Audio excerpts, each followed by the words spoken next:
Era scappato in Islanda per sfuggire a una condanna di 6 anni di reclusione per violenza sessuale aggravata emessa dal Tribunale di Padova. La Polizia di Stato, però, grazie a un mandato d'arresto europeo, è riuscita a rintracciarlo ed estradarlo. L'uomo, un 47enne rumeno, è condannato per una vicenda svoltasi a Padova risalente agli anni tra il 2008 e il 2013. Vittima una tredicenne a cui la madre vietò di frequentare la scuola per affidarla invece ai cognati con l'accordo che avrebbe fatto la babysitter. Alla giovane venne però vietato di muoversi e fu costretta dagli zii a svolgere faccende di casa, occuparsi dei figli e anche degli animali domestici.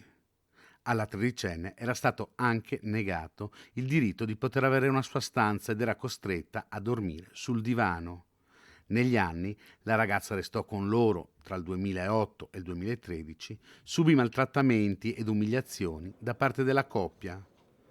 Oltre a questo, però, da un'indagine della polizia emerse che la ragazza veniva abusata sessualmente anche più volte alla settimana da parte dello zio e del fratello della zia, il 47enne catturato. Ora l'uomo dovrà scontare la condanna a 6 anni di reclusione. È stata inoltre applicata la misura di sicurezza del divieto di avvicinarsi a luoghi frequentati da minori e di svolgere lavori che prevedano contatto con minori, oltre all'obbligo di informare gli organi di polizia su future residenze e spostamenti. La coppia di zii sta già scontando la propria pena per questi reati.